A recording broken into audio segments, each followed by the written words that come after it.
guys, what's up? I'm Chase, and this is the Barely Human podcast. Each week, we discuss the topics on AI that you want to hear about. This week's podcast is also sponsored by Glitch Cat Club Skool Community, the #1 school community to go from Peter Parker to Tony Stark overnight. Anyways, I hope you enjoyed today's episode, and let's get into it. Chase, how's your day been? I've not heard from you today. That's unusual. Good, man. It's been cool out here, a lot better. We've had triple digits the last few days out in Denver, 102. What's that in like normal numbers? Like not non-American, like normal numbers? Yeah. Celsius. Non-American 39. That's Wow. hot. Wow. Okay. You That's see his really face hot. change when he realizes when he like connects the dots. He's like, "Oh Yeah. shit!" I'm like 100. That's like when water boils, guys. That's like the boiling temperature of water, isn't it? 100. Yeah. It was 115 here yesterday. 115. Again. Yeah.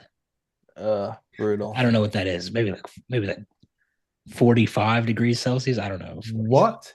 Where are you guys living? Are you like in a desert? What is? Wait. Yeah. I literally live in the desert. That's Yeah, but that's not human temperatures. That's like you're not meant to, dude. That's the earth saying to you, you're not meant to be there. That's the earth saying, "Get the fuck out of here." Yeah. Yeah. Like you wouldn't just like set up your home in like the middle of the Pacific, right? Because it's not welcoming. Like what? Yeah, it's like there's no. I mean, can food even survive? Like, can cattle survive in that temperature? Well, you know what's funny is like animals adapt, right? Like they evolve over time to readapt to an area.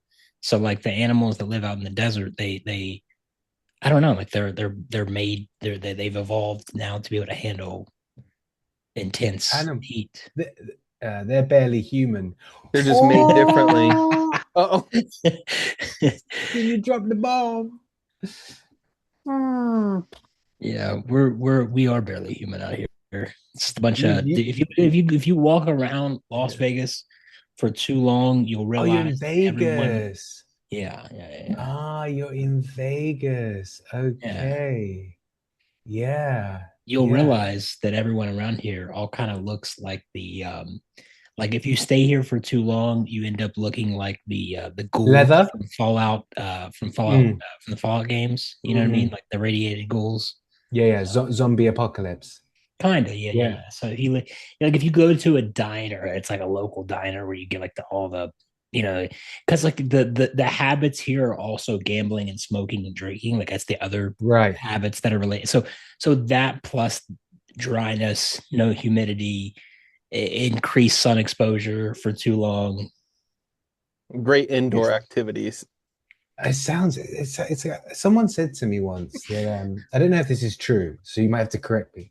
But someone said to me that in the casinos in Vegas, they like pump like oxygen or something so that you like stay awake.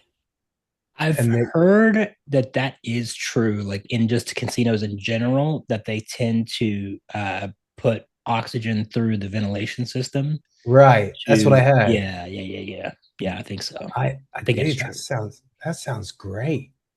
Give me free drinks and a poker table. Well, you'll see me again. I think they do it as well because people tend to smoke a lot in casinos. Right. Oh, so you can smoke inside because you're not in Europe, even though you've got an Eiffel Tower. How apt. How apt. Yeah, it's not quite the same Eiffel Tower. Yeah. It's not quite the same, yeah. But yeah.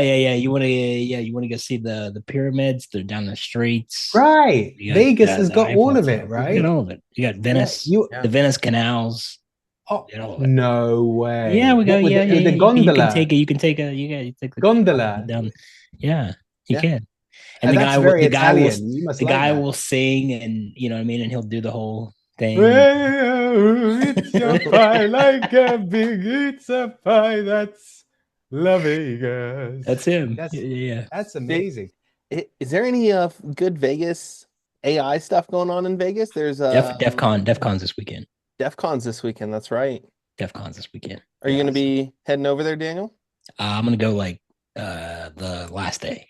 I don't go to conferences I don't go to that stuff on the first and second day. It's just too much for me. Because also too, like, I don't want to, dude, they're gonna have to, like, if you've ever been to a convention at the Las Vegas Convention Center, on like the first or second day, the door, like the way you actually get in initially is through like these gated systems like outside. So like you have to, like, they walk you through this like pathway to try to like make it as like stretched out as possible, because the Las Vegas Convention Center can hold, I don't even know, man, like 100,000 people, 200,000 people at a time. It's That's like wild. 3 blocks. So like I'm like frozen over here. Does it look frozen to you? My screen. you're good. Yeah. No, but like You're thawing out. You're thawing out now. Yeah. because you're having a I keep fallout. it keeps freezing and I can't. It's tripping me out. It's a bit like you last episode where you like were flipped around and it was like really, yeah. And I'm, and you know me, like I hyper focus. So when I'm seeing myself in slow mo, I start like hearing like the theme, you know, like dun dun dun dun dun dun dun dun dun dun dun, and I'm like, I want to like because start you're like framing. You see. yeah, your exactly. I'm kind of, you know, and I'm thinking to myself, like, if I start doing this, and on the other side, I'm not frozen, and all you guys see is like, you know, me playing the scene. You were glitching across the screen there for a second, but it seems to be better. I like it. I like it. I mean, yeah. We need some sound effects. We It need is some a word, sound yeah. effects. Yeah, we'll throw in a little. We'll throw in something right here. Yeah, there we go. Yeah. Wait, is that like post edit stuff? It's Okay, let me have a go. Let me have a go. Let me have a go. Let me have a go. Right, so that's going to be a good one. It's going to be a good one. Yeah. No, and don't do any of that funny trickery. I'm expecting like I'm British. I want some like Expelliarmus power kind of thing, you know. Anyway, what a week! What a week! I've been wrestling demons. I've been slaying dragons. You've been slaying dragons. Yeah. Okay, tell us about it. Yeah, no. I've been. No, all jokes aside, I've been really. I think I was quite surprised this week with kind of AI news. It was kind of, I felt like it was slow. Huh? Well, it was it was a slow week, but then there were like a couple of like things that were quite just surprising. Like, so I don't know if you guys saw it, but I mean, if you haven't, where have you been? But have you seen the this like, if you go Chase, you could probably get it up. If you go to the what's an easy way to get to it? Like the Anthropic official X, right? Actually, should I send you a link? So basically, what it is there was this public kind of announcement that was shared by OpenAI, Anthropic, DeepSeek, Google. It's like everybody, right? And it's basically saying, hey, everybody, I think we should all chill, like with AI, like frontier lab progression. And it's signed publicly, and you can click on it and you can look through who signed it. And it's everybody, dude. It's like Altman, it's Dario, it's everybody saying basically, I think we all need to slow down. So something has happened recently. I know you've had the Anthropic so-called thing, and we think that's PR, it's PR. And then we've had like obviously the Hugging Face dilemma where OpenAI's model basically escaped its network to kind of try and solve a benchmark, right? That's kind of what happened. And it was this big thing about AI escaping, right? But so we know that models are really progressing quite quickly. And of course, that famous model that started it all, which was Mythos, which had this really great ability to find and solve vulnerabilities in systems, right? We were talking a little bit about that last week. And there's been a lot of kind of shows, right? Like a lot of good podcasts with guests that are kind of like ex-AI frontier lab kind of people, kind of putting on the kind of fear-mongering and just saying, we need to slow down, like this is dangerous kind of stuff. And, you know, that's one of the narratives, right, in AI. Like, you know, really interesting to listen to. But this letter was by the Frontier Labs, and it was basically asking for some kind of global governance, and it included like Chinese AI as well. Like, and it's got employees for like senior people from like these Chinese labs also saying like, yeah, I think everybody just needs to chill. So something's going on, man. It's like, it was a bit kind of surprising. I was like, because one of the things I kept saying is, look, this is not going to end well. Like it's the race, the kind of race that these frontier labs, it felt like they were in, whoever's going to be in charge of this, general intelligence at some point, right? This super intelligence where it's kind of human level, is going to kind of own the most powerful kind of weapon, arguably, in the world, right? And I just felt like it was a race of like these, like, Sam Altman like has a couple of horns, Dario has, nipple rings, and and I just kind of thought like, Sam Altman's got a horn. Yeah. So yeah. Yeah. So it just surprised me. I was like, but there is a few little like twists to it. Like, yeah, we really should show this like on the screen, because it's like if you guys, let me try and find it. Pull it up, Jay. So yeah, exactly. I thought I tried it. I tried it. I was like, Chase, and I thought Chase was gonna be like, hey, and just get it on the screen. But like Chase, like you do it yourself. Like, thanks, Chase. Hey Kim, you're the expert here. Yeah, thanks, Chase. Appreciate it. Thanks. I got you. Thanks. Every time. It's called Pacing the Frontier. Okay, let's get it up. Let's find it. Pacing the Frontier. Yeah. So anyway, while I find that, it's yeah, here it is. Okay, let me share it. Hold on.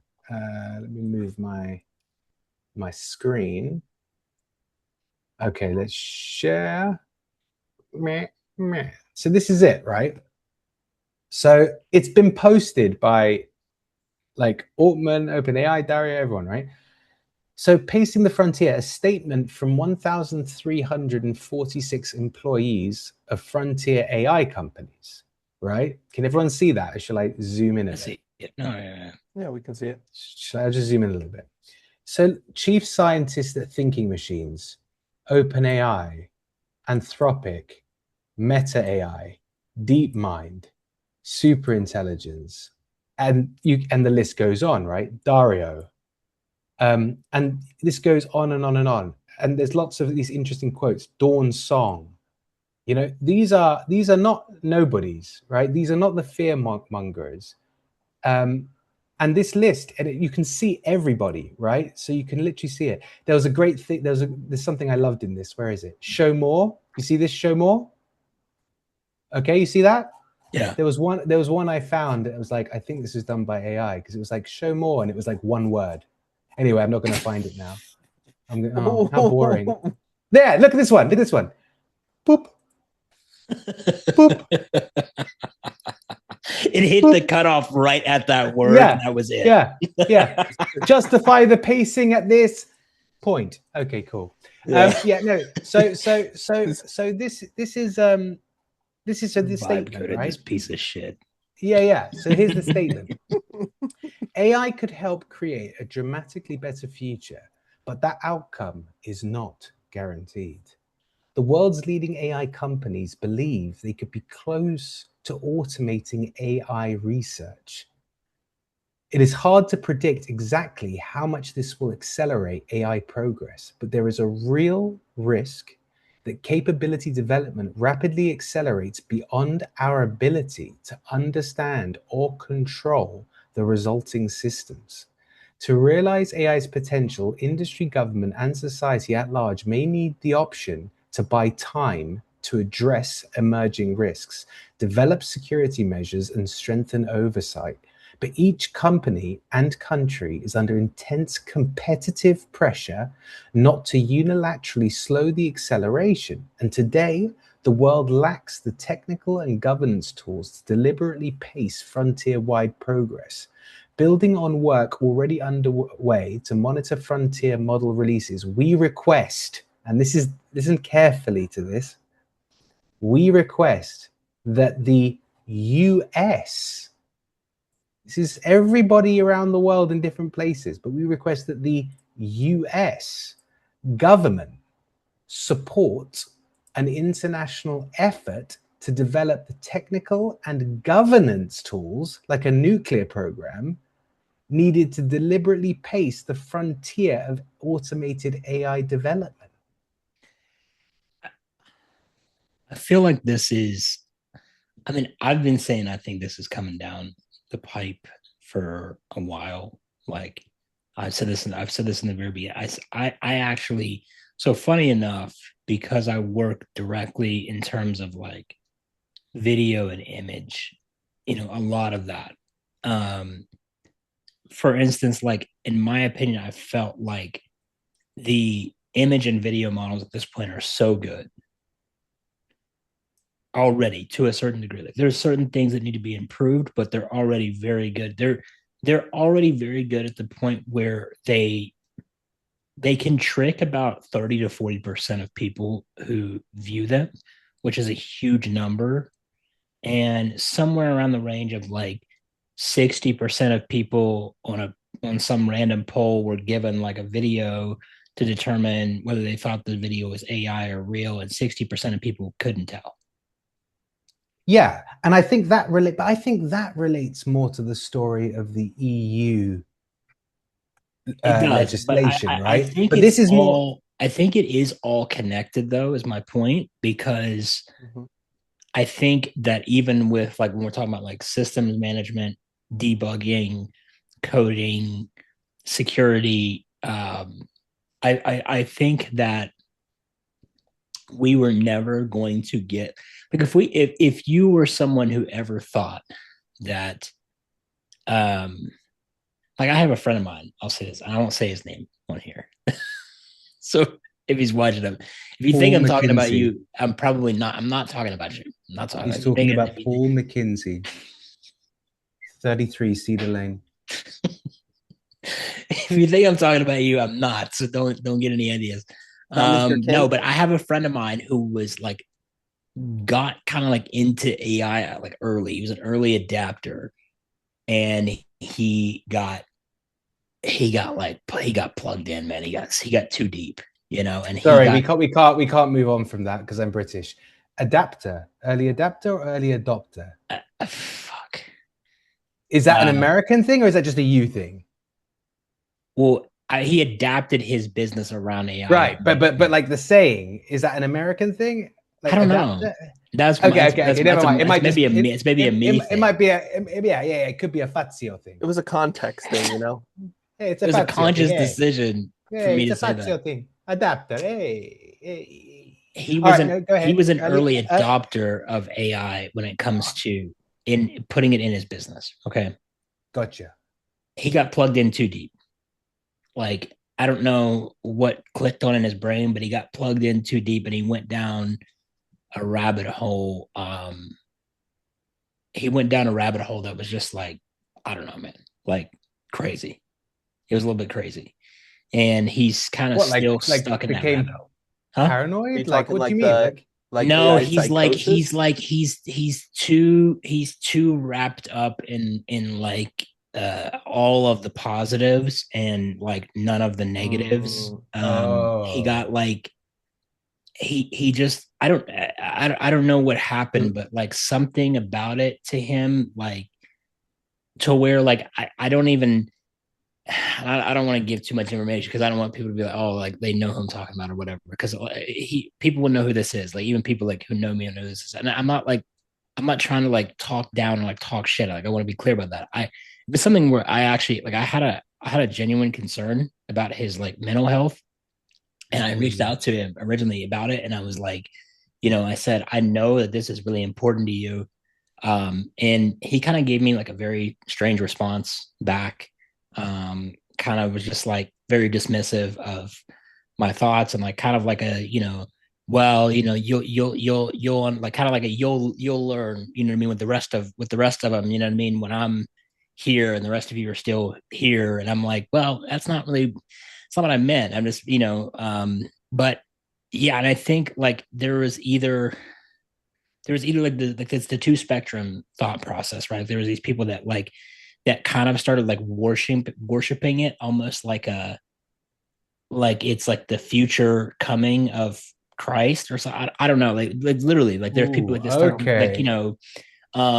like speaking of Fallout, like you remember I don't know if you guys play the games in Fallout, but you guys remember like the cult that worships the atom bomb in the middle of like the crater, and they're called like Oh yeah. the Church of Adam or something like that. That's such a good video game. Oh, side note. Yeah, So no, they do, yeah. so like it kind of started like reminding me of like that, right? Like where like the technology like got so to the point where these people like literally were, oh, okay, this is the the next thing is going to change everything, and I just have to go all in, right? And I think my whole thing was always like, I think you can go all in without being like so far deep that you're just like got blinders on and you're not even paying attention to anything else. But I'm always like looking at like what could potentially come down in a negative pipeline from this process. Like what could actually happen, so I can make sure that I'm ready for all alternate. Almost everything about AI is negative. I would say so. I would agree with I would Like, agree with you. I'm not it's disagreeing with you. hard to justify Yeah. Yeah. much like, okay, when it gets bright enough, curing diseases, Right. scientific progression that can help mankind, right? Totally, like, I'm all for it. But that's an if, maybe. Meantime, you've got huge disruption economically and all this stuff. Talking of huge disruption, I reckon this letter, conspiracy theory, is to do with the fact that it's been signed by loads of researchers, and they're basically at the point where they're about to get rid of all the researchers when they teach it to basically train itself. And isn't it funny now you've got all the researchers going, oh, hey, I think we should slow down. They're coming for our jobs. So it's like South Park. They took my job. Yeah. So I think it's maybe that, no, conspiracy, silly conspiracy.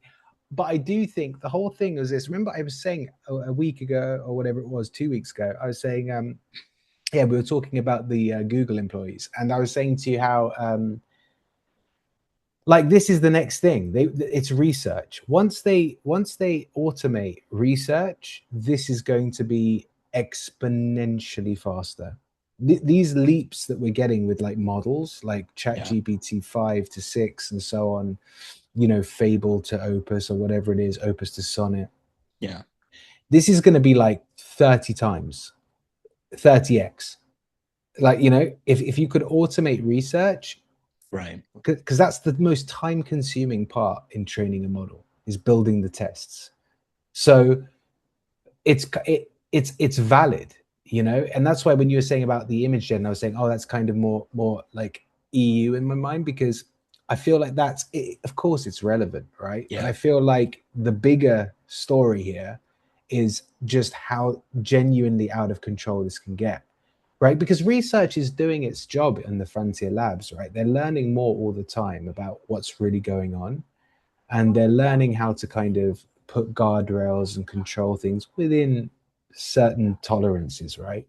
I mean, it's pretty remarkable that they could tame Mythos the way they did for Fable in like several weeks for the government, like in the US, like it's nothing.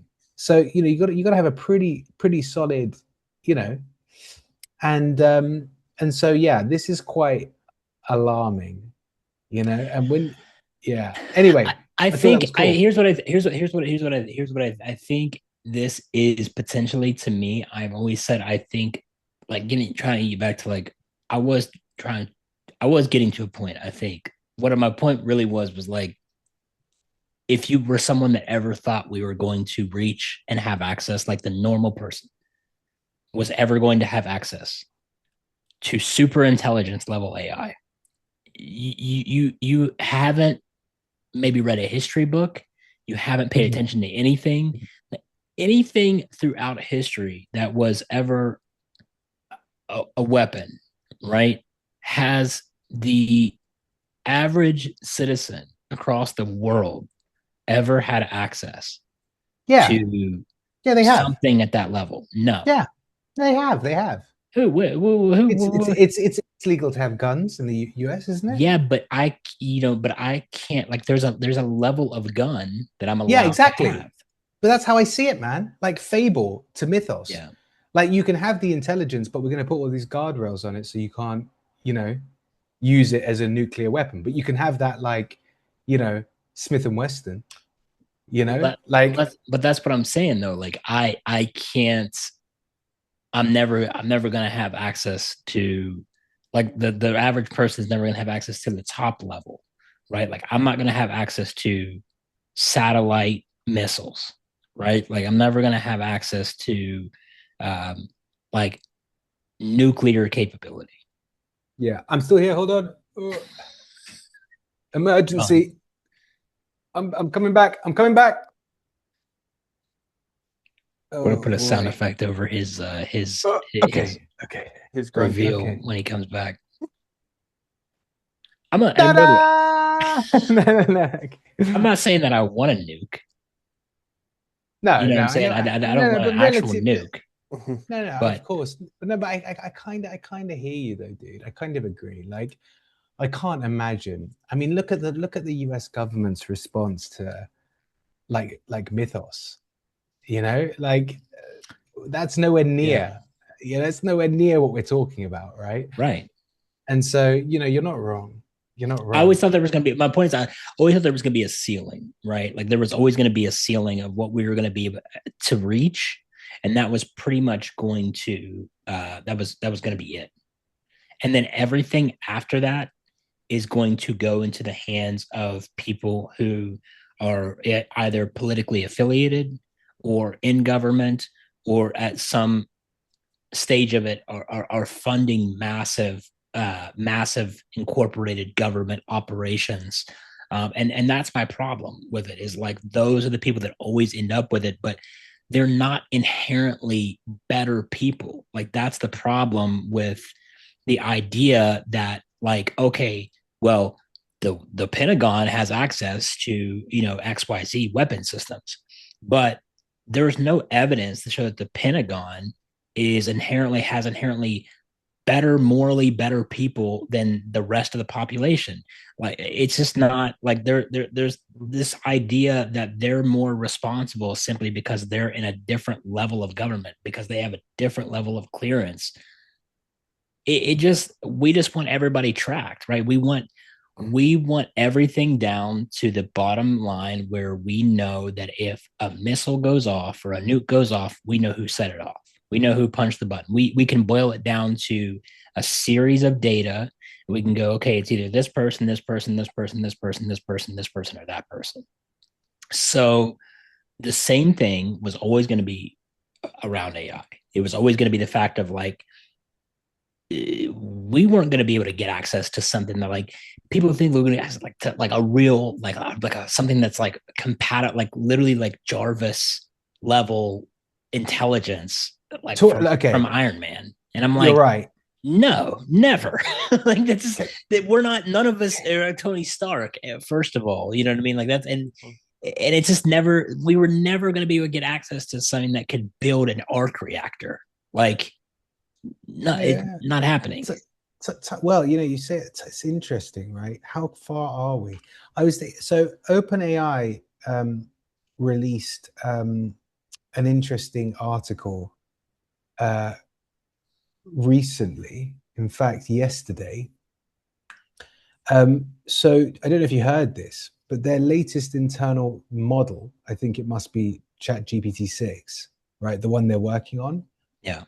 Produced 10 new results for long-standing open mathematical problems in theoretical computer science, using around $2,000 worth of tokens. Did you hear about this? That's at Astra, right? I don't know. Yeah, that's what it's called. It's called To the Stars at Astra. Okay, gotcha. Yeah. So it says here that mathematics helps us understand how traffic moves, how diseases spread, and how cells build proteins, etc. And it says progress in foundational mathematics can ripple, blah, blah, blah. But the important thing is, it says the results span sphere packing, coding theory, group theory, quantum complexity, lattice cryptography, and external combinatorics and I don't know more. I don't know what that last one is. I could barely say it. Among them, establishing idea. the existence of non-sophic groups and exponential improvements to bounds on high-dimensional sphere packing. In a nutshell, some complex shit. And, you know, this is stuff that AI historically has just not been able, like, because it can't reason that way. Right. So for me, it's like, I'm thinking, you're talking about a model doing that now. It's kind of like, hold on a moment. Wait, what? Like we were just impressed because like Fable could make really cool websites. like, wait, what? What did you mean it's solving problems with like quantum theory? It's like, hold on a moment. Right. So you know, when I'm reading stuff like this, it's kind of overwhelming how quickly this is all kind of coming. And like I said, this could be the good stuff, right? This could be the good side of AI. But a part of me thinks, you know, and it's odd to be saying that because I love AI. Yeah. You know, I think it's like one of the most fascinating things in the universe, right? But I just can't get my head around it. It's kind of like how quickly we might actually get to that place that you're talking about. Do we become irrelevant? I mean, I just, my concern isn't really that AI will take over or the took my job, but it's more the fact that no one seems to be planning for it at a government level. Like it's kind of like, well, what is your actual plan here, guys? Like, I saw an ad the other day. Too slow. Yeah, like I saw an ad. We've got this new prime minister in the UK. His name's Andy Burnham, and he's from the north. You know, he's like a proper northern lad. Yeah, yeah. And he was saying like he did this whole like campaign. It's like we're gonna get kids back in work and like you know all this kind of stuff. Like doing his like northern thing, right? And he's like and then he said people keep telling you like not to learn a profession, but we're gonna put money into like apprenticeships to become like plumbers and stuff like that, right? And I was, he's saying, with the advent of AI, like these are jobs that are going to be around. And I was thinking, like, you know nothing. Like, you know nothing. Have you not looked at robotics? Have you not looked at what's going on? Like, those are the jobs that are 100% going to be gone, right? 100%. It's literally almost there. It's like this idea of like the safe professions or these utility professions, like, handyman type jobs. Because, AI can't do that. With robotics, that's a different thing altogether. Like, forget about it, And so, I'm finding it kind of interesting how unprepared everyone is. And I just wish they would just like understand that. But on the good side, you did mention Jarvis, and like obviously about my pet hate for. Oh no, not the Jarvis HTMLs. Jarvis HTMLs, Java, yeah, basically integrations with these. Yeah, with it's basically okay, guys. Insert cool image of a dashboard or animation. Give it to Fable. Say, make me something that looks really cool. Put loads of nodes. Put loads of dots, moving animations. You don't forget the circle in the middle that moves and. Yeah. The 3D basic object, which is a sphere. Polygon sphere, which is like the starting 3D object that you can create in any 3D app like Cinema 4D. And then give it some modulation based on the sound. Super easy. One of the easiest things you can do in motion graphics. Literally one of the easiest. Do that for when it speaks, right? Give it 11 Labs voice. Give it some integrations connected to like your dashboards for price and stuff, some API links, and make it talk to you, and it will go viral, and then you can sell it. But all jokes aside, OpenAI. Have you seen the guy that does the videos where he's like squinting with one eye and he's like all the way up in his camera and he's like vibe coders creating their next $1 billion SaaS room at night, and he's like punching a button, he's like all bent over like this and he's punching two buttons with two fingers. Make no mistakes. He's like he does this. He starts like seizing.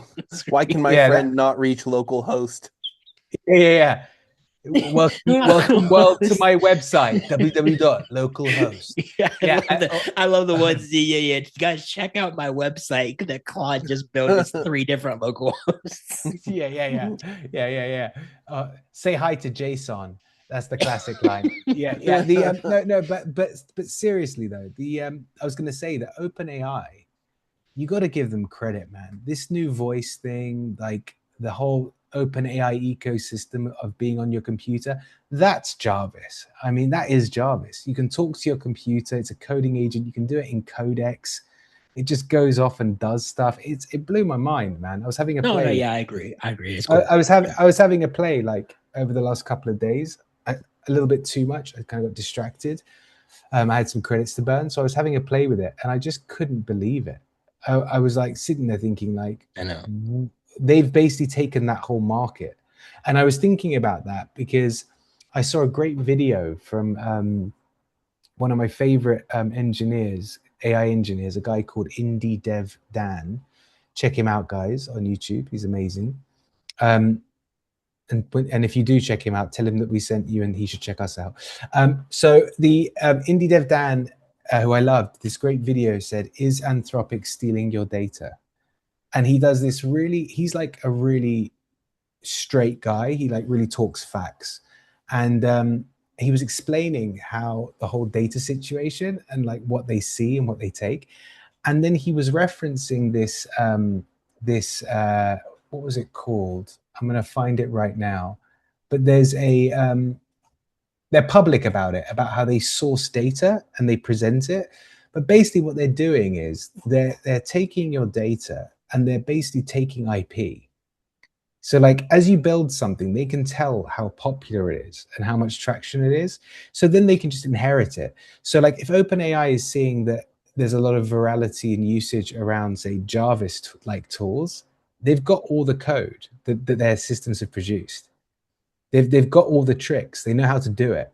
If you've built memory architecture that's really clever, right? Or something like, take Theo, for example, right? Let me show you this. Share. Boom. Yeah, this is a great example of this, right? So this is, now if anyone's ever seen this, it's not a harness, right? This is Theo.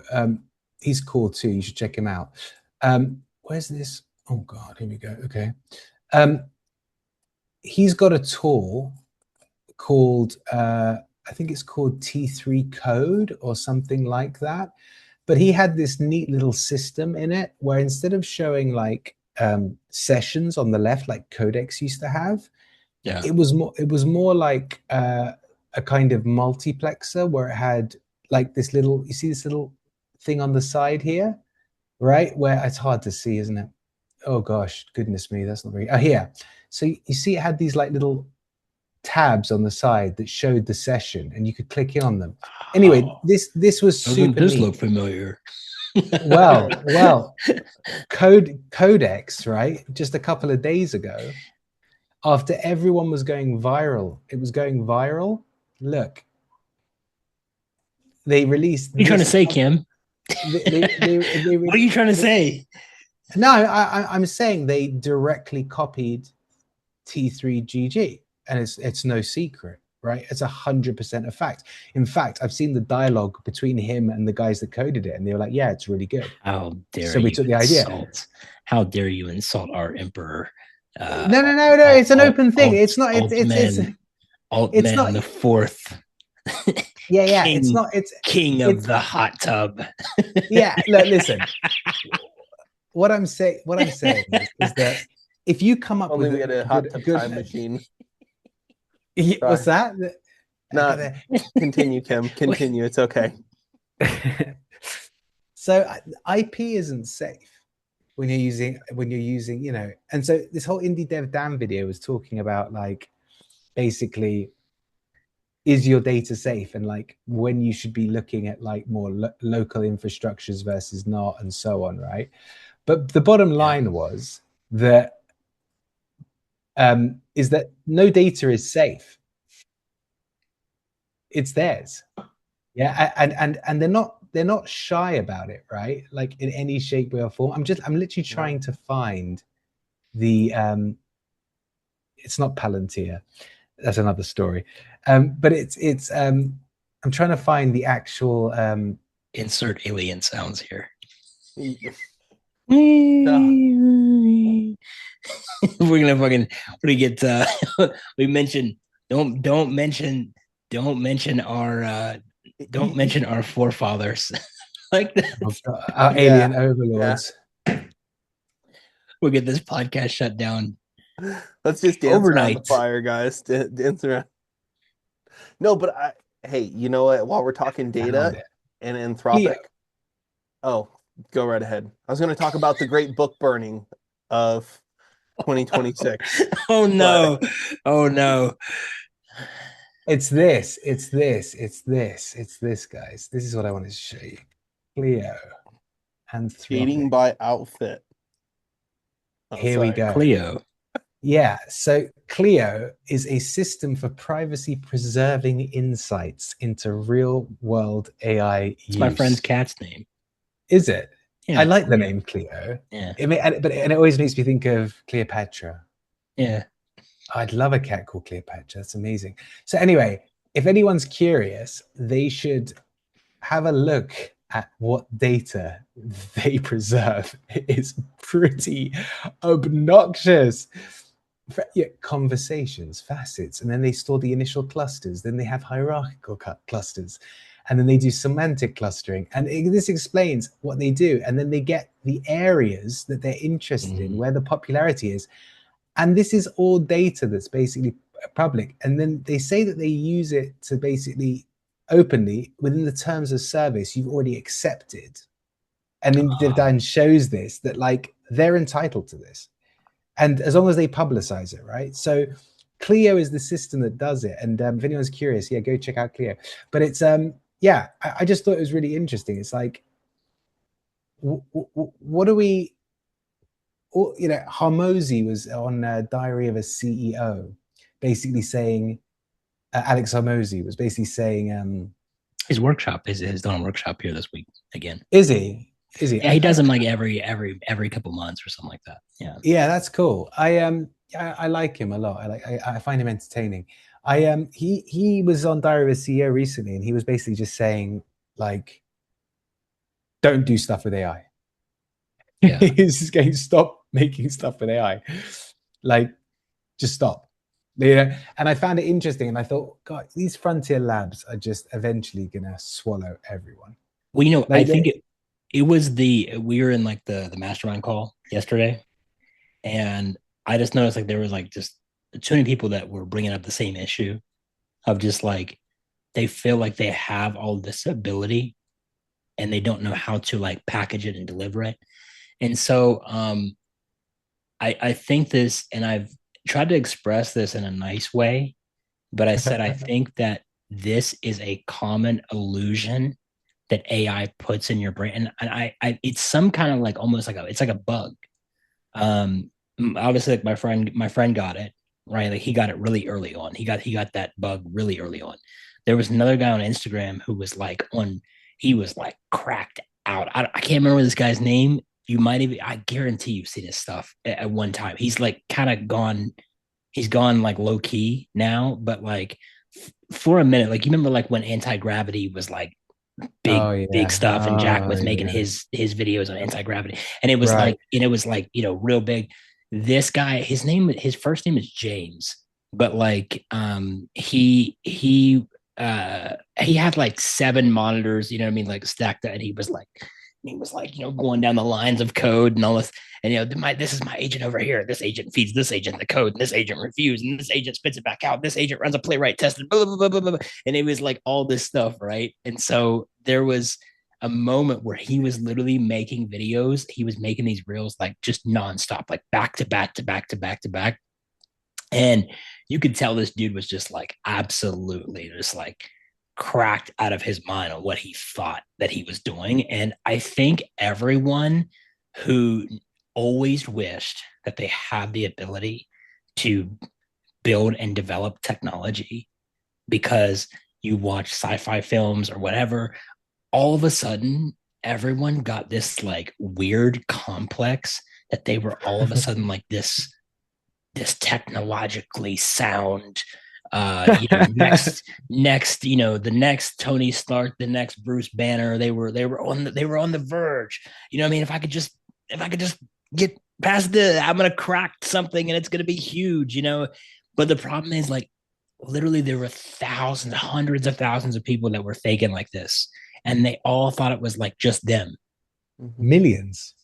Yeah, probably million. You're probably It's not also wrong. it's also like pseudo victim complex. Like, I haven't succeeded because I didn't have the ability to go to school and learn coding. But there were people like my friends like successful, like very successful. Yeah, Like, no, but yeah, but still, it's always an excuse. This idea of that might be the case for them, right? And I'm sure there's plenty of them. But I'm talking about this idea of, like, there's a couple of things going on here in my mind, right? So it's like, one, this idea of, like, the classic, if I only had, then I would be yeah, right, and it's like, if I only was able to do this, my ideas are so great and interesting and innovative, that if I could only bring them to life, but I don't have the money to hire developers. So Facebook, like, I would have done that. I've thought about that before. I would have done that. And then it's like, you suddenly got this capability, and that's kind of an illusion, but you know what I mean. You've yeah. kind of got this ability now, but then you're not doing anything with it. So it's kind of like, well, Yeah. what's the real issue then here? What does that tell you? I think people want to be AI evangelists.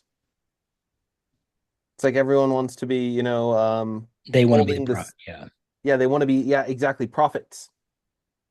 they want to be the prophet. AI But prophets. my See, and they friend, don't realize where the real action is, dude, my baby. friend, literally, you guys are gonna die this. My friend went on a literal, um, like, what do you call it? A journey to like Mecca. I'm not even joking. He went to Pakistan. Now I'm saying too much. Now everybody's gonna know who I'm talking about. I cooked that. Doesn't matter. Whatever. Too much. I love you. I love you, brother. If you listen to this, you know what I mean. You're still way above me in a lot of things in life. I'm just giving my opinion. This is nothing that he knows, though. This is nothing that I haven't said to him, like, already myself. And I would, anything that I ever say to anybody else about anybody is always like a conversation that I already had with them. So I just want to be that clear. I'm not shitting on anybody's dreams or whatever. But this guy went to Pakistan. Yeah. I just let you know, I'm not that type of friend. Not that type of friend. What have we learned, Chase? We've learned that we can't trust. We can't trust this big mouth. Meanwhile, with my other friends, I'm like, this guy, whoever Kim, you are, this guy Kim is an absolute fucking maniac. Yeah, Have you guys met this guy? Listen, I'm a barbarian. I told you from last week. I'm a barbarian, and if you take me, look, take me as I am. Love me for my warts and all. We've already had this conversation one-on-one, and when he went to Pakistan, because I literally told him, I was like, listen, I don't know what you're doing, like, because he went on this whole rant where he was like, I found these group of guys who were like, I think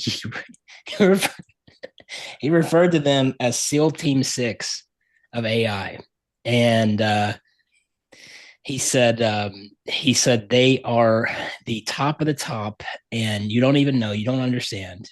And I'm going over here, and I'm going to live over here for like as long as it takes, and we're building a tool that's going to change the world. And I dude, listen, Kim, don't make me laugh. I'm not trying not to laugh. No, I'm saying that's amazing. Why I'm not seeing the funny side of this. Go on. Well, he jumped on a plane, left his life here in the United States to go live in Pakistan, and but I don't know. Again, this guy has no technical background or capabilities, and so I don't know what he was doing in Pakistan. Like, I still can't figure that out, because his whole thing was like, we're building a tool, like, and he would make videos every day. He's like, we're building something that's changing the world. You guys are gonna, you guys are gonna find out after it's too late, and you're sitting on your ass not doing anything when you could be on your computer building, a tool that's going to change how your business is being ran. And so, I've had multiple conversations with multiple different people, successful people. Like, I have a What did friend he of mine. build? What is he Huh? building? What is he building? I don't know. I really don't know. I don't know what he was doing. He left Pakistan He, maybe like a month ago, and oh, he hasn't been back. He said he was going to go back. He hasn't been back. I don't know what's going on. dude, he might be about to change the world. Come on. You don't know, dude. You don't know. He may have just created the next arc reactor. the arc reactor, right? You gotta go into a cave to build that. Pakistan. That's where arc reactors are built. I'm dead, bro. There's gonna be a fucking drive-by on my house. Bloodbath over there. I'm dead. Yeah, the Pakistani military is gonna hit me with a drone strike. Hey, you know what? If we need more security, more people watching us just to stay safe, we could always go back to the hot tub conversation. We could then have all eyes on us. Yeah, we're staying out of the hot tub. We're staying out of the hot tub. For those that know that you know. But just Google Sam Altman hot tub. I haven't seen this. Am I the only one that doesn't? I'm like laughing along because I thought I got the joke, but I didn't. What if we open up a can of worms? Tim, this is an off air. Why the first thing that comes up in Google search? Okay, hold on. No. We need like aluminum hats for this. We're gonna put a little thing with technical difficulties. Yeah, you just digest that over there. Over there. Anyways, Pakistan. We're hold on. You're all doing it right now. I know you're all doing it right now. You're all going and checking, aren't you? I just want you to know that I know, and you know that you're looking this up right now. Okay. Right, continue. Hot tub friend of the show. Yeah.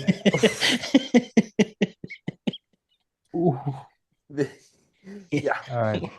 Yeah, Whirlpool. If you want to sponsor us, email me at dan@galaxy.com. Anyways, we got Pakistan developing a tool. My point is, I felt like it's not just him though. He's a victim of the same mentality that struck a lot of people across the globe for a minute, because everyone was thinking this is all, like, they're sitting there in their computer lab office and they have, I'm building constantly. And it's like I told the guys yesterday, I said, how many people in here have actually built something that you've sold to somebody? Like, who in here has actually gotten a check for a paid service that you've delivered and it's changed somebody's business? And it's like maybe one hand was raised. Yeah, it's because it's hard. And the other thing is, like, there's a big difference between kind of marketing. Like, I always find it really interesting when I hear people say things like, I'm going to build a SaaS, right? Like a software as a service, like a Netflix, or like where you pay a subscription and it's online and you get access, right? And I'm thinking to myself, like, it's really hard to build something of that quality. Like, it's really hard, right? Like the software delivery life cycle, like understanding how to deliver software, how to market it, how to distribute it, like the quality of the code when you've got live people on using something. I mean, even now, right? I was joking. I messaged Chase today and I was like, so we're in pre-alpha with Glitch, right?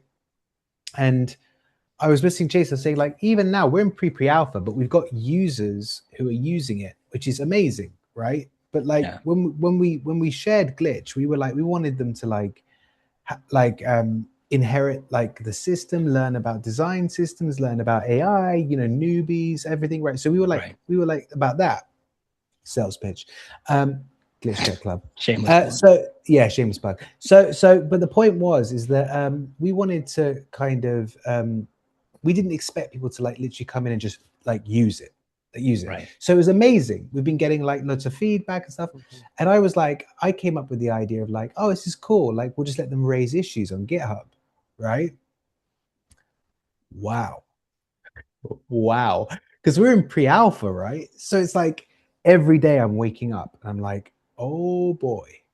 Like I know these things are like rough around the edges and I know I need to fix them, but Right. I don't need like, but I'm getting like 30 in a day. Right. And I'm like, so I'm like suddenly like, I wanted to build the system in public. And that's the price you pay. Now, fortunately for me, I get a lot of value from it, but I come from a technology background, right? So I've worked in that space, so I know how to handle these things. And Right. I'm thinking to myself, these guys that have never worked in tech, who are getting advice, whatever, and they're trying to build a What are they doing? SaaS. Like, Yeah. do you realize how difficult that is? You know, it's one thing to create like a neat little, you know, MVP, take it to some developers, advance it, awesome, right? And AI can really definitely help you get there. Right. Or to try and build some cool like automations and help businesses, you know, or you know, personal efficiencies, you know, that's like awesome all day long, right? That's what a coding agent is amazing at. But this idea that you can develop a fully fledged marketable product is hugely challenging and really time consuming, you know, and I, you know, apps are another one. A lot of people are creating apps and they're not creating a simple app. They're trying to create really complex AI integrated, feature rich, you know, and it's like Compliance heavy. compliance heavy. Like, oh yeah, I'm gonna tackle like HIPAA regulation, right? You know, or I'm gonna tackle Come on, you know, Fable. We have 5 hours. You can do this. yeah, but Get it Make no done. mistakes. Make no yeah, mistakes. yeah, but and the thing is, I love it. I love it and I want to help people like that. But a lot of those people aren't coming to people like me and Chase and you and saying, hey, what's the kind of right way to approach this? And a lot of them aren't even asking the question because they don't even come from that background, Dan. Like, at least be subject. You have to be a subject matter expert. You have This to is be a making my subject. face melt. No, but seriously, you have to be a subject matter expert, right? Like there is a big difference between Kim, someone. a No, hold on. subject matter expert. You do. You have to be someone that came from that industry, No, right? I pay for OpenAI and Anthropic. I Okay? have Exactly. a free account on PubMed. I don't need an MD, Yeah. Kim. I'm gonna Yeah. ask. I'm gonna ask AI what the best niche is, right? And Yes. that niche happens to be legal firms. I've never worked in law in my life, and I'm gonna create the Yeah. ultimate SaaS for lawyers. And I'm going to be a Good billionaire fucking luck. by the end of this Good year. luck with that, right? It's very you know, this is why people need to understand like your biggest value is your human intelligence. If you've worked in an industry, that's your edge. Then you can use AI to do these interesting things, you Mhm. know. And so it's kind of like I find it really interesting. Like people that have a bit of subject matter expertise, a bit of experience in technology, you know, or a mixture of both, or you know, whatever. Yeah. They're the ones with the advantage. This idea that we don't need developers anymore, we don't need, is crazy to me. Like it's not the case, not yet. Soon, perhaps, but not yet. You know, it's kind of like it's wild. It's like everyone just needs to lean on. That's my tip for today, guys. If you want to build something cool with AI, like focus on something you understand, because if you understand it, you can get a lot of value from AI. Like if it's an industry you've worked in, even if you've never coded before, like if it's an industry at least that you understand, you've worked in, that's 80% of the battle. Well, this is right, 80%. This is too much reasonable. Yeah, sorry, I'm in the middle again. I'm in the middle. Yeah, way too much reason. What are you gonna say, Chase? So I actually kind of want to pivot this to something that might be beneficial to viewers. Not that all. Fuck the viewers. Oh, sorry guys. We're back to the hot tub then. No, the silver. If you're listening to this, fuck you. No, I'm joking. I love you. We love you. The silver tsunami, guys, and this is not a hot tub brand. I'm talking about the wave of boomers that are going to be retiring that own businesses, right? Yeah. This is something that I've been thinking about quite a bit, right? And especially as we teach more owner operators about how to use AI, more and more, I think the opportunity there is there for the youth to really learn the AI and automation tools, or anyone that's interested, and then potentially look for businesses to go and buy from baby boomers, right? It's a situation That's where they don't have interesting. to pay you out everything right away. They don't get hit with the capital gains tax. You could have some sort of creative financing, because this is something I've seen quite a few people. Creative financing. Well, We're back on, boys. I've got the domain. I've got the domain of the karate studio, guys. What is it? Kung Fu AI. Cobra Kai AI. Cobra Kai AI. Yeah, we're launching the IP. Creative financing. Yeah. No, I like we're shooting for we're going public 6 months, guys. We're going public. So do we just battle banks? Is that what our dojo does? Yeah. We help people with creative financing. Cha-cha. The Fed. The banks don't get it. We're here for the battle against the Fed. Yeah. I can say it because I'm in the UK. Listening. You know what? I know of a couple topics we could throw out there that you can't say. So was Andrew Tate at one point. Yeah. Oh no. Oh no. No, but seriously, Chase, you're onto silver something, tsunami. Dude. Yeah. Yeah, no, but you're onto something, dude. Like that, it's a good point. Like, it's interesting. Like, if you could, there's some interesting partnerships we made. I think also just like, I think people underestimate these boomers, you know, like they're such competent people. Like, I think, you know, whoa. Dude, there's a lot of competence, man. I'm telling you, I'm one of those people that believes in experience. Oh, you got your phone the wrong way? Wait a second. Let's rewind. Rewind for this one. Okay. What are we? Boomers are competent people. Some of them. I'll give it to them. Some of them. Yeah. I think boomer business owners are competent because all right. Let's clarify.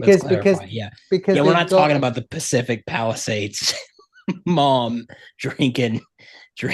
Oh, I don't know. Drinking a bottle of wine a day. Yeah, we're not talking. I don't know. I don't know about the US, right? But like, I'm thinking about like, you know, experience, man, life experience. You know, it's like they've lived a life. Listen, when I was a kid, and I'm not a boomer. This should get interesting.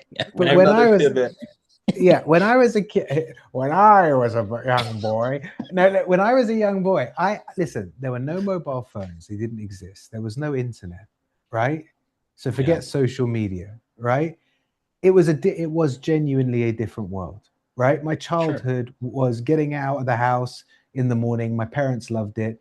I was back when it was dark. There was no way to contact me. They didn't know what I was doing. I was with my friends on bicycles, you know, terrorizing town, having fun, right? And the thing is that was the world we came from. But what did it do? It developed intelligence. I come from a time when if you debated your friends about the truth, like fact checking something, you would just argue all night about it. Because there was no Google, there was no way to confirm who was right. This is true. Yeah. So you would just argue all night long about who was right. And you know, if we wanted to learn something or look something up, it was the library. Go to the library. Right. It was like encyclopedias, library, getting books, reading books. So what I'm saying is that this was a world where we had to use our human intelligence, and it's back to the Rose book into Claude. Tell me what I need to know. Exactly. Synthesize whole book and tell me the highlights. On what floor and level is this book? Have in you the ever library? actually done that? And then Yeah. it just gives you the last 20% of the book summarized basically Yeah. into a key. Because you into a don't key point. realize that Misses grep like only looks up 80% of the 600. rest of the Yeah. book. Why? Because grep only natively calls 600 lines, right? Oh. So, there you go. There's a little trick, everybody. When you've messed up your code in your coding agent and you've realized that you've got some 5,000 line script, because I've never done that, Chase, and then you decide that you want to do a code trace and the AI says, I've looked at it and everything looks fine. You go, oh, okay, great. And then you realize when you ask it, how much have you read? And it says 600 lines of the 5,000. That's because natively that's what grep does, right? It's a little bit like that. So you think it's read everything, but it's just really good at convincing you that it's read everything. So you lose subagents lie. Subagents lie too. Yeah, absolutely. They all lie. So you have to kind of the point was that boomers have exercised that over a long time. They've had to do things the old way, the hard way. So they've got a lot of common sense when it comes to like strategy and implementation, whatever else. It might be dated, but give them the power of AI properly. Show them how to actually engage with this stuff properly, and they're amazing. They can do some incredible things. They have some of the best ideas, because they think about things practically. They're the guys, Daniel, that actually, I hate to use the word guys, but they're the guys that ship, right? They're not interested in playing around and making Jarvis, right? They want to, they want to be in the hot tub.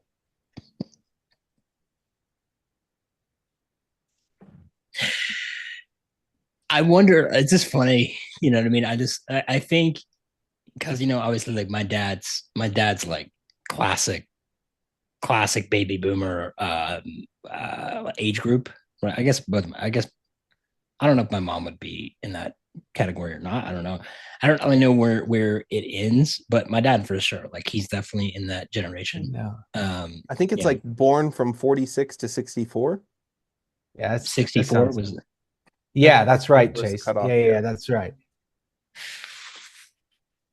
Early boomers, 46 to 54.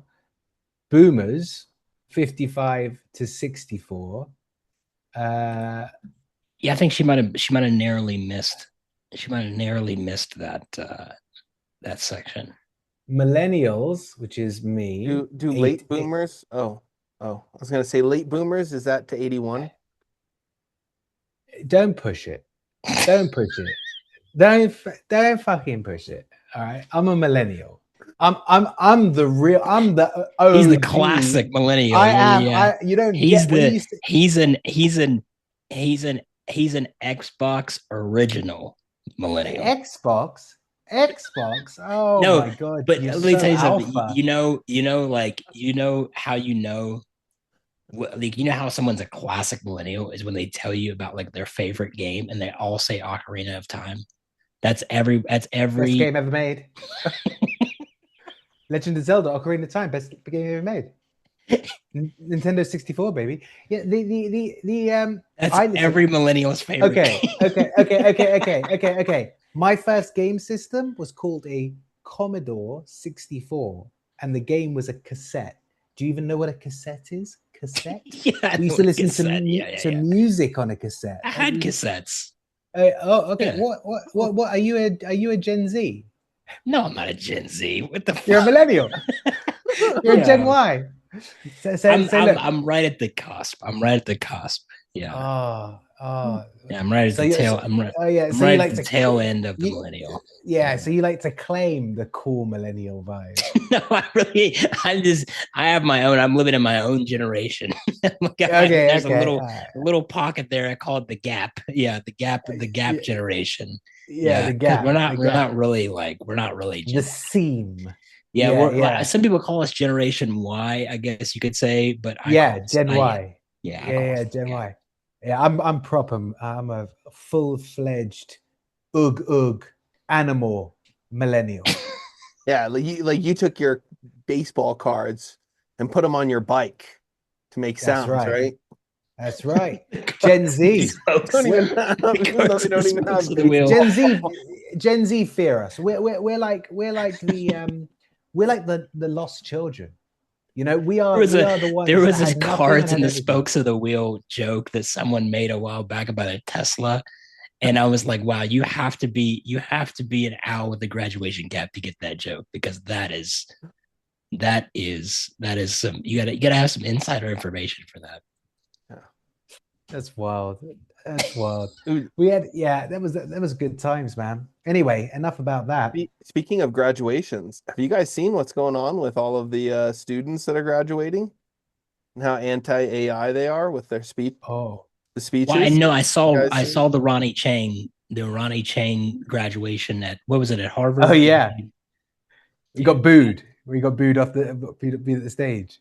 what, did he get booed? No, Ronnie Chang's the one that got up there and was like, "Fuck The positive. AI. Yeah, You right, guys Yeah. right, are right, right, right. your You're goal right. is to destroy AI." And the close-ups though of everyone sitting behind him, all the professors or the Yeah, they were like, yeah. oh man, it was awkward. I feel like if you invite a comedian to come and do your commencement address, I mean, like, it's something like, what do you expect?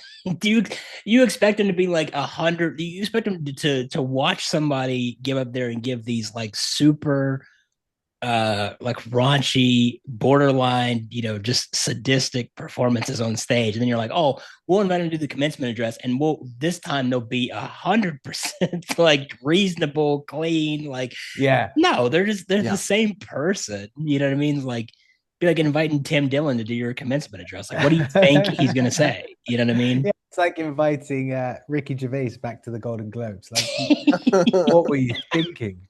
Like, what were you thinking? No, but it's true. You're right. Like, yeah, but yeah, Chase, to your point, I of course, yeah, like I have seen this kind of anti-AI sentiment from There the is. what is it? Gen Alpha? Is it Gen Alpha? No, they would be. That is Gen Z That's graduating. Gen Z. Yeah. Yeah. You're right. Alpha is what? Let me look it up. Yeah, the ones at least that went to college. The rest of them all think they're entrepreneurs. They're either little Andrew 97 Tates, 12. Oh they're little gosh. Andrew Tates, or they're like the reincarnation of like the, I don't even know, you could say, I'm trying to think like what to really compare them to, but it is like a very mix of like people who like their generation's extremely split, very hardcore. Like, it's funny, like I think yeah, go ahead. my dad's generation was very like everyone had the same mentality, right? Like everybody had the same mentality. And it was like an 80-20, right? It was like maybe even higher than that. Maybe it's like 90-10, right? 90% of people all lived under the same like focal point, and then the rest of them, like, there was like a small little sliver. And this is my personal opinion, this is why I think, because there's so few of them that were so divergent from the rest, that this is why we got people like a Steve Jobs. This is why we got people like Bill Gates. But again, like, this is why we got people. I'm not, I'm just, you got to give something to, okay, well, Jeff Thou Bezos, shalt not whoever you say want to his play. name. Ah. Okay, Steve, we'll replace him. We'll throw Steve Wozniak in there. Just literally anybody, right? I'm just saying, like, anybody who is a part of a technological era Silicon Valley, baby. of Like that whole creation. era. Yeah. Yeah. I think that their generation of people who were not assimilated created some of the greatest things that we all know and love today, and they were so unique and so special, and they had this because they had this mentality, like the work ethic of like this other people in the generation, but they also had like this very like distinct, and I've also see, I'm a huge believer that like pushing people to the outside and forcing them to be kind of treated as outcasts actually produces the highest quality if they rise to the top. I think that it's these were all boomers, right? Yeah, correct. Yeah, Douglas Engelbart, who created the mouse. Oh, right. Well, there you go. Yeah. shout out D. Engelbart. Yeah, my man. Patent US 35155451, I think it is. 1970, November 17th. But that's my point, right? Like if diamonds, for instance, were everywhere, like if you could you could rip up your floorboard or go dig a hole in your backyard and find a diamond. Diamonds are not that valuable all of a sudden, right? But like it's the fact that like they're so rare still in terms of like the all of the planet's ecosystem that that's what makes them super valuable. I've argued that I think this whole process of like now we're like I think like the entrepreneur space is overstimulated, right? Like I think like there's too much content, like there's we've almost shifted too hard to where you can be in if you believe enough, you can be whatever you want. I'm like, that doesn't produce though the same results as you're a freak. Like I swear, because like I grew up, I was a freak, and I was different than the rest, and I still think that that's why I diverge so hard from everybody else. And I think that mentality, you can shit all over this if you want, but I think that mentality produces the best results from a group of people if the one person, because I think that pressure makes diamonds, right? Like that's what really Who will creates it is buy like these lovely red roses? I'm so high, I think I can fly. No, yeah, no, this is like, I do think this. do you see what this, I'm do you see my point though? Like do you see my of course, point? of course, I do, man. Like I'm teasing, but like I do, I get it. It's He's a like, barbarian. yeah, exactly. So like, it's like, look, this, I do think this generation, like, was it Gen Z, right? This generation, they're kind of they are kind of a victim generation. Like they have been completely and utterly no, I don't mean it in the way Just you lost think all I of our mean it. Gen Z. No, I don't mean it like that. I'm saying no, hold on, bear with me, guys, I'm on your side. Hit me. I'm saying that they're a victim generation in the sense that they are genuine victims because they've been completely like damaged in terms of everything. Sure. Right, the job opportunities, they've been corrupted by social media. You know, there's been like they've had to deal with such extreme technological change that is so manipulative, right? You know, you think about like how, you know, they're so, there's no middle anymore, right? Because if we spoke about it, right, it's polarization, right, heavily driven by the algorithm and things like that, right? And it's like they don't have the same time to just explore and find themselves, and there's opportunity, and and the change is gradual. You know, look at the way like technology changed during Silicon Valley, even like the internet. Yeah. Think about the opportunity that came with like the internet, man. You know, what if you had a great idea for a website now? Like it's been done. It's been done. And Like what kids have nowadays, though, sorry to jump in, Kim, but is distribution, right? So that's why all of them want to become streamers, content creators. content creators. They want to become social media famous. Yeah. And I kind of see it because it's like, I do if too. you hit that, I don't want to say you've nailed it, but as long as you leverage it correctly, you make the right partnerships. But there's no roadmap to success as well, Chase. Like when I was growing up, all that time ago. I don't know. I heard YouTube. YouTube's the just do YouTube. Yeah, no, but seriously, when I was growing up, right, if you went to university, you were already quite well differentiated. Like you could probably get a pretty good job. If you went and did like a master's degree, you were like guaranteed like a good job, guaranteed. Like it was 100%. So now you can go do like a degree, a master's degree, and you're still one of like 6,000 applicants for an entry-level role in like some big company, right? And they're all got master's degrees, but also they've done like summer internships for 3 months because daddy knows John on the board. And, you know, like it's just a different world. It's just so inaccessible. Like we had a path. They don't have a path. And then they look online and they look on social media and they see, like you say, the influencers and the distribution and people doing the entrepreneurial thing. It's incredibly attractive, right? And also people have really like refined the guru process.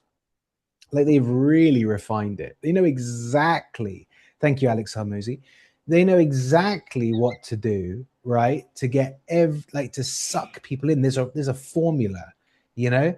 That's what I'm saying. The victim generation, man. But they also partake in it. To be fair, we see that same formula on LinkedIn every other post. Do you? You see that LinkedIn added a might be AI slop button? It's going to be 90% of their site. I did. That's funny. I'm going to go wild on that. Have they really done that? That's true. Okay, guys. I'm loading up LinkedIn. Oh God. Yeah. Yeah, because they were having a problem with they were saying like with people that were just like blatantly every single post they were writing on their page or whatever was like too clearly AI.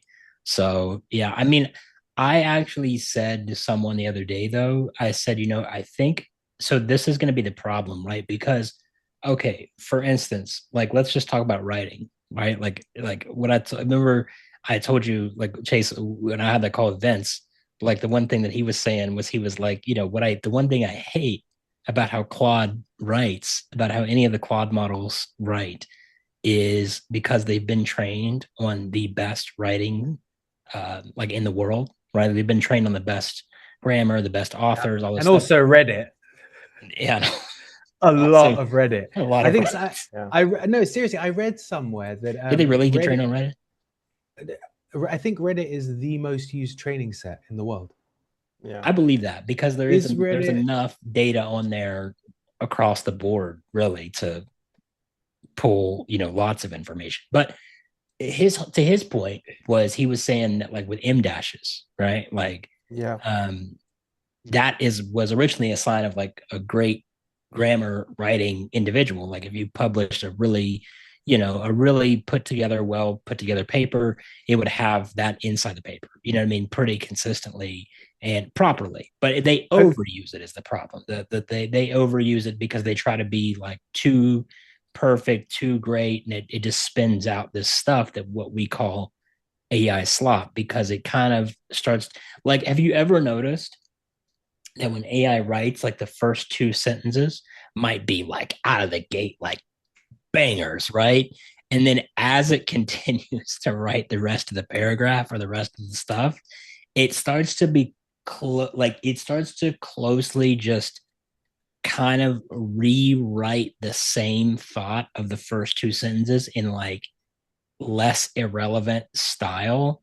And it kind of continues that down the page, and it doesn't keep up with like the pace that it starts. It's like out of the gate, boom. And then as you kind of go down the paragraph, it starts to trail off in terms of its like enthusiasm, it almost seems like. So it's almost like someone that seems like really excited about something, that they're like, oh, they kind of like run out of ideas, and they just kind of start to just slop together some stuff that's very irrelevant to, or not even irrelevant, but redundant. The wording that I like to use is the words that they use in, especially like Sonnet does this pretty consistently. Sonnet likes to start something with a really good, like you're like, oh man, this is like great 1-2 punch out the gate, and then the rest of the paragraph is literally just redundant information that is kind of like relating back to the first two sentences, just kind of like repeated and rewritten down the page. So I agree with that. It also takes on the natural persona of servant. AI models take on the role of servant. So when you ask it to write, they do this thing where they kind of say, like say you're trying to like communicate, I don't know, like you're trying to have a diplomatic response to a tough business email, right? Like you've missed your deadline, right? And you're like trying to get AI to like help you with the draft. And it will be like, sorry, hands up, I completely dropped the ball, or something like that. And you're like, whoa, hey, we don't need to say that. Like, hey, like let's be let's be a little bit more like diplomatic here. We don't have to like, and it's like, it was completely my fault. I'm completely wrong. It's like, hey, whoa, hey. You're like hey. Yeah, so punish me. Exactly. Lift the skirt up. Yeah, it works for these AI models. They got their HR training from JP Morgan Chase. Yeah. Yeah, exactly. Blizzard Entertainment. Yeah. So look, Reddit threads are the most Fishbowl I valuable read the live. wrong AI. email thread. Yeah. Yeah. Dude, I'm telling you, they're servants. So yeah, so Reddit threads are the most valuable AI training data. Apparently, Reddit accounts for 40% of all AI search citations as of June 2025 from Webfetch. So, you know, if you want to know if you guys have ever been on Reddit, I mean, there is sprinkles of great stuff on Reddit, really bright people. For sure. But there's also a lot of this is about to get real. I'm banned Well, on Reddit. My Are recent you? account got banned on Reddit. Yeah. Yeah. But bans are transient, you Huh? know? Bans are transient. You know, you get banned, you make a new account. Yeah, and then I gotta work my karma all the way back up. I don't care about who cares about karma? So I was in a for anyone who cares. I was in a you guys know what humanism is? You guys know what that is? I've heard of the term.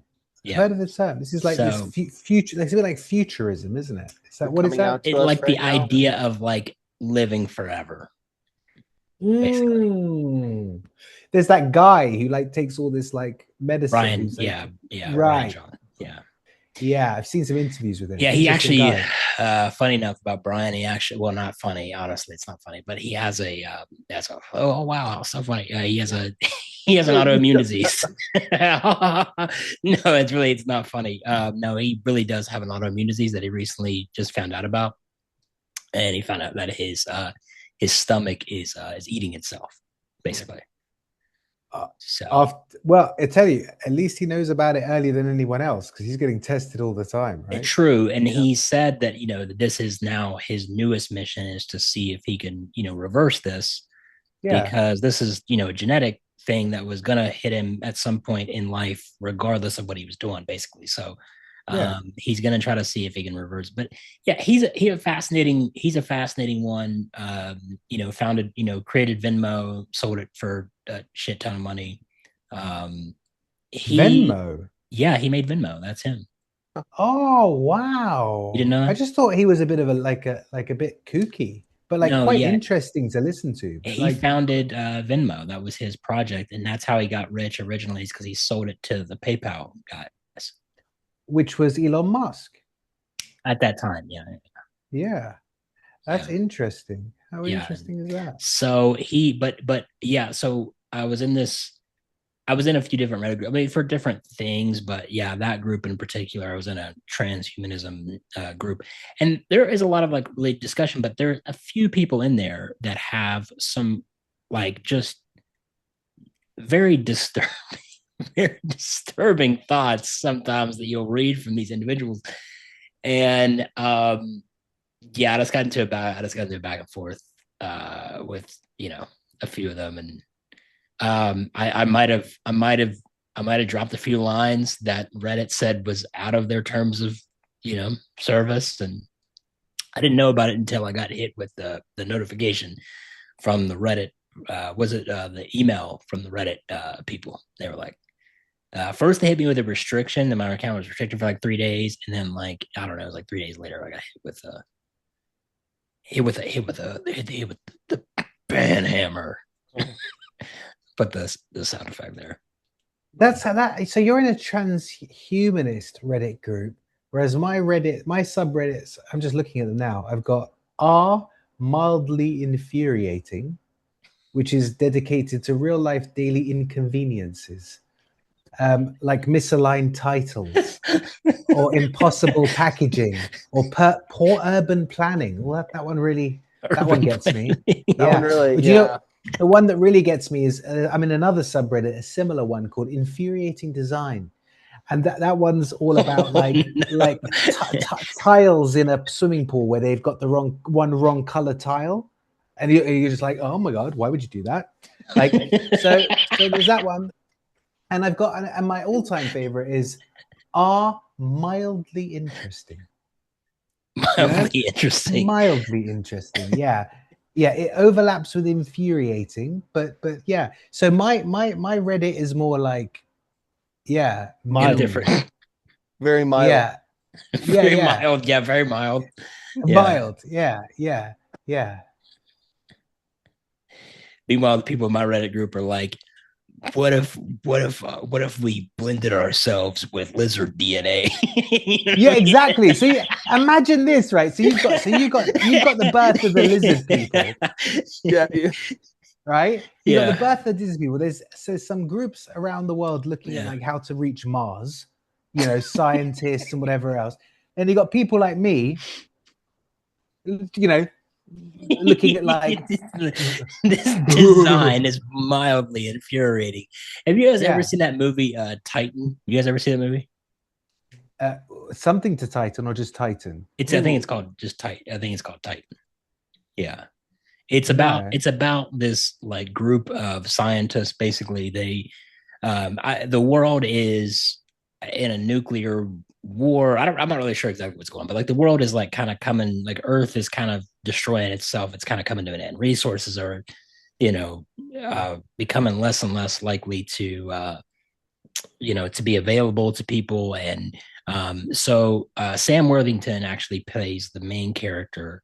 And the whole entire concept of the movie is the process of like these scientists are taking, for instance, like the most highly trained military personnel in the entire world, right? So all of the people across the entire world who are like the peak of their military special forces individuals, and they're like genetically blending them basically with different forms of DNA from all these different species and stuff, because the goal is to eventually put these people onto a ship, get them to the moon Titan that's on Saturn, right? That sits outside of Saturn, because that is potentially a planet or an area, a surface area that we could, kind of go and live on. And it has, resources and things. And I don't know, this is a real discussion that people do have real topics about. Like we've talked about the moon Titan in scientific circles for a long time now, about, interplanetary travel and where we could, potentially relocate to, and could there be life on Titan and all these sort of things. But the thing is like Titan has a very different type of atmosphere from Earth, right? It's like the atmosphere is mostly nitrogen compared to oxygen and all these different things. So we kind of have small problem. Just a smidge. It's a mild issue, really. If we're bringing it up, it's a mild issue. But no, we're going to try to combine. We're going to try to combine this DNA and what the test subjects that were kind of lied to up front was the idea was that they're lied to about kind of like the experimentation that they're being put under. So they're undergoing these like superhuman experimentation tests that are trying to like change and alter their DNA. And they're not really being honest about like what they're going to ultimately turn into. So the movie's kind of about sort of like this idea of, what is too far to push the envelope in terms of scientific efforts to try and save humanity. Because the ironic part of it was like, because of the idea of like we're trying to save humanity by turning us into something that's inherently non-human. Just go down with the ship. Just go down with the ship. Like, why is everyone trying to save humanity? Like, well, because it's mildly human, and we all want to be barely. I mean, it's like if it's gonna happen, it's gonna happen. Yeah, like I guess the idea is like, would you want to like look like basically become a different species to continue to try? No, I hear you. Yeah. Then you lose. You're no longer the whole concept is you're gone. Trying to save. Yeah, exactly. How reptilian do our faces look? Like, like how big are the snouts that we'd have to work with? Well, in the movie, he he turns blue, basically becomes like this blue looking thing, and he has like gills Avatar. and kind of make that not like that's more of like a aesthetic blue. Like they look a little bit more human actually than what he looks more like a fish. By the time they get done with him, he looks more like a fish. Oh man, So that's some bullshit. Yeah, I was That thinking is more. some bullshit. If I was I was thinking going to become an animal, I would want to be like fucking a lion, you know, a like velociraptor. make me look like Velociraptor. yeah, I want to be like not a fucking fish. Like what? You know, like why would you want to look like a fish? Of all the animals? You know, okay. If this was happening to you, which animal would you want to be? That's a Which good animal? question. I've never If you had to humany animal blend, which animal would you be? humanly animal blend. Mm. Oh, man. I mean, you would want something that's not like defined by its natural resources, right? Because you'd want something that's and you wouldn't want to just be like you wouldn't probably want to be like only ocean based, right? Only water based because that limits you significantly. Oh, it depends. I mean, if the planet's 80% water, man. That's true, but the thing, yeah, I still think that like if you look at I think potentially maybe actually I'd want to be like something cool. Like I'd want to be like maybe an octopus. that's a bit too alien. That's a bit too you know, like I But don't know. they're so intelligent, you know. They're so Yeah, but intelligent. I'd still be me. I'd just be me with a humany thing, right? So I'd be like, I don't know. I'd want to be like, oh, it depends. Like, do I want to be fabulous? Like, if I want to be fabulous, I might be a giraffe because that neck. I mean, like, you know, could you imagine just walking, you know, and those And giraffes will eyelashes, they'll fuck you up too. ooh, and those eyelashes, go girl.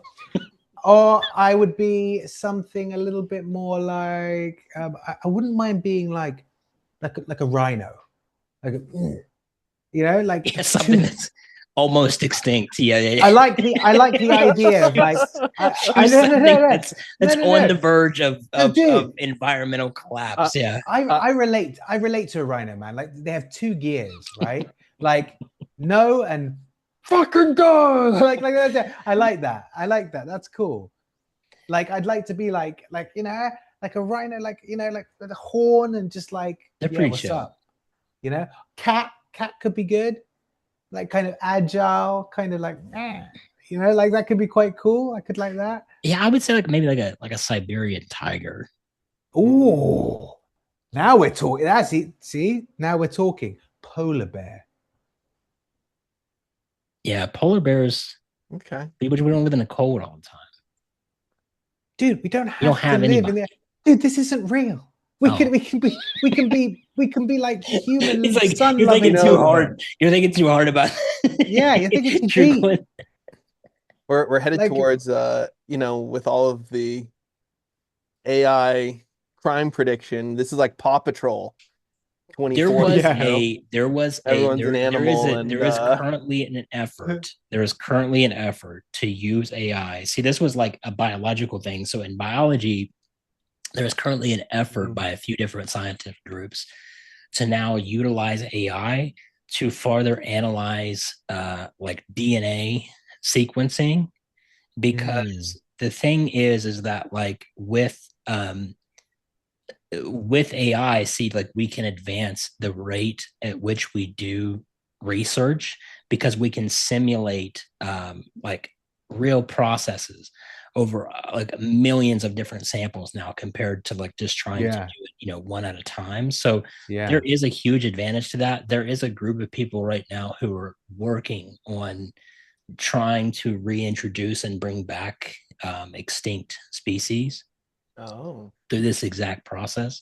They've done it. What was and they've the, they've been successful with like a dire wolf so far. That's right. That's Yeah. right. Yeah, I that's such a fascinating. Yeah, and they were thinking that they're thinking about the woolly mammoth next. They've tried. Yeah, they've tried. Now they've actually impregnated a few different elephant species. The biggest thing is that their environment, like where would they live? So because the fact that a lot of these species went extinct because of the fact that their environment is became less like the area surface of their environment drastically shrunk. So for instance, like we think that most likely that the current shifting and the fact that the ocean surface and water surfaces change in terms of like ocean depth and things like that, because of that stuff changed, we think that had a lot to do with the megalodon's extinction, for instance, because it may have needed like stronger currents. And because there was so much more water now, just like everywhere all of a sudden, that it became just too vast for the megalodon to eat because there's too many places for fish to hide. Megalodon's the huge prehistoric shark, right? Correct. Yeah. Yeah. Talking of cool animals, a dire wolf. That's a good one. Yeah. Yeah, no, that's interesting. They're cute. I think that's right. Like the yeah, it's true. Where would you put these things if you brought them back? That's the whole question, right? It's like that was the idea behind Jurassic Park. Is like because in the middle of the ocean. Yeah, you come back from like Europe, and like if there's like a bug in your bag, they're like, "Hey, whoa, the ecosystem!" Like, hey, you're like, "It's a fly." They're like, "No, that's a fruit fly of the Guanalulu." You know, like it's like you got to be, you know what I mean? Like, so you can't be like, "Hey, it's a woolly mammoth." Just put it out there on the range. Like, let them feed. Let them feed naturally. Next thing you know, like everything around us is dying and perishing. These things. You know what this is how we get Jurassic Park. This is what we need to do. Turn these islands into Jurassic Park. Well, there's some people that want. There's some people that want to do that. There's some billionaires that want to do that. But you know what I think is the most fascinating creature that actually did go extinct is this animal called I'm probably going to butcher the name, but it's called like a thylacine, or not a thylacine, but a it's like pronounced like thylaceo or thylacaleo. It's basically it's a marsupial, like this giant marsupial that looked like a tiger, that was like actually potentially bigger than a tiger. This thing is fucking thylacine. Yeah. Not the that's the wrong one. That's the thylacine is the that's the Tasmanian tiger. Right. Yes. Right. But so this is a thylacaleo or something like to that. I can't. You can type it in. You can find it. But if I can pull one up. Oh, thylacaleo. Oh, yeah. These things, if you can pull one up on the screen. Is it this thing? Oh, yeah. Yeah. Dude, this thing is gnarly looking, man. This is a giant marsupial that was basically like it literally had hands like a possum, right? But if you look at it, but they could climb, like they can climb trees, they could do all this, like they literally climb on the side of a wall, like just unbelievable creature. And this thing was like almost bigger than a Siberian tiger, if I'm correct on that. But it's huge. And these things would like literally hang off of trees in the middle of like a giant forest and stuff, because the trees used to be really large at one time. And they would jump off these trees and kill it. I could see you being a honey badger. Yeah. This is my spirit animal. Yeah, that is my spirit animal. Because I'll tell you why. Do you know what I love about them? Every fact I hear about them, I love. Right. So they're known for they're just insane, right? Like they'll fight anything. They fight lions. They right, and they're quite small. But the honey badger, the reason it's feared is because they go for the balls. That is what they do. They run up to lions and they just play that pinball. Like, yeah, that's their target. That's their target. They just know honey badgers. They eat African beehives and they just get stung, but they're immune to the poison. So they just gorge on the honey, and they just they're just walk around like the safari, just like they're small and they're just they're vicious, man. They're vicious, Absolutely and vicious. Dangerous. Yeah, and they got skin that's like, yeah, I like. And that's also great advice in life. Be a honey badger. Go for the balls. Yeah, go for the balls. not literally, not literally like our friend in the hot tub. Yeah. That's yeah. Oh yeah, talking of islands. Yeah. So I know you've already checked it. With that being said, you're in on it now. You're part of it. That's all we got. That's all we got for you. That's all we got, folks. That's all we got. That's all we Gentlemen, got. Yeah, what a pleasure. That's all we got. What a pleasure. Oh, fun time as always, guys. All right. I'll see you guys next time.